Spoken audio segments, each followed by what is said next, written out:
Yo, welcome back to the checkup where we talk hoops and hoops only. And this is a topic that needs to be discussed because if you're a Dallas Mavericks fan, you feel the pain. I get you. I felt the same way as a Knicks fan at a certain point, but Dallas fans are feeling it even more.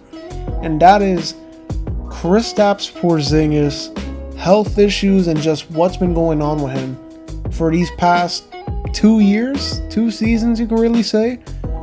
Now, before the season started, I thought he would be a most improved player candidate because new system, motivation from not playing good last season. But so far, it's just been all downhill, and it's just not looking good for Kristaps Porzingis so far. He just doesn't look like the same player. Porzingis is a former top 4 pick back in 2015 and has had success mainly with the Knicks, being named an All-Star in 2018, and also getting the nickname the Unicorn from one of the best players in the world, Kevin Durant, because Porzingis' 7'3" size, guard-like abilities. But ever since being traded to Dallas back in 2018 in that blockbuster move, he hasn't been the same. I mean, he's had games where he's looked really good, but a majority of it has been him not playing. And then there's a lot of moments where he's playing and it's like he's not even a star. He's just another guy out there and a liability at a lot of times. He's actually gotten worse, and it sucks to say because he has a lot of potential. But when you really look at it, Porzingis health-wise is injury prone. Even when he was with New York, he's always been hurt in some type of way. The most notable injury is his torn ACL in 2018 that basically ended his Knicks career. But after that, it's been more the same in Dallas with constant knee injuries, back injuries, ankle injuries, and etc. You get the point. When it comes to his on-the-court play, he was playing solid in his first actual year in Dallas, and even went off in the bubble before tearing his meniscus during the first round versus the Clippers in 2020. But ever since the bubble, he's looked horrible. He clearly has major flaws in his game that even Dallas fans can't stand about him. Number one, and the most notable one, is he can't post up anybody, even guards, and he's 7'3", which is a major red flag about his game and about his strength for his position. He can't grab more than 9 rebounds a game, and he's been like that for his whole career. It was a big thing when he was with the Knicks too. He had to play power forward. We had to have Kanter play center because Porzingis was grabbing like 7 rebounds a night, and he's 7'3". And he's majority of the time the tallest player on the floor. Also, when you really look at it the past few years, Porzingis' shot selection also hasn't been the greatest. More specifically in Dallas, taking deep threes, contested post fadeaways with defenders on him leaning away from the basket.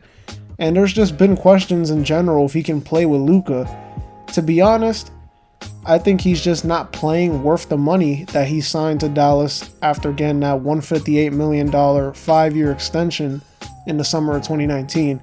He just really hasn't been playing up to that standards.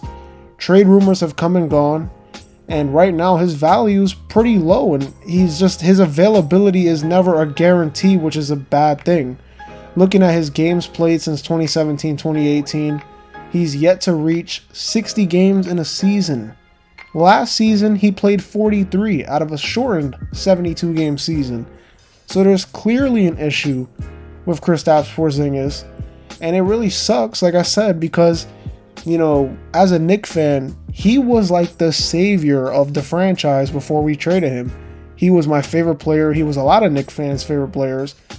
Very entertaining player to watch. But now he just looks like a shell of himself.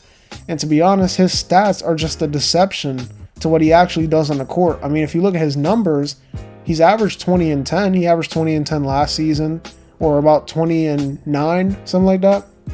But in the playoff time, come playoff time, he has his moments where he looks really good. But we know the joke. People call him a 7'3" shooting guard. I mean, and that's what he pretty much is, especially in Dallas. He stands on the perimeter and he shoots the 3. This season, he's barely even played already. He's only played a few, probably 2 games or something like that, if I'm not mistaken. He's been out. He was out last game, or he was out today, actually, or whatever you want to call it, when they played Sacramento. He was out, and he's just been constantly injured. and his play has not lived up to the contract he signed. And to put it into perspective, I'm going to use my Knicks obviously as an example.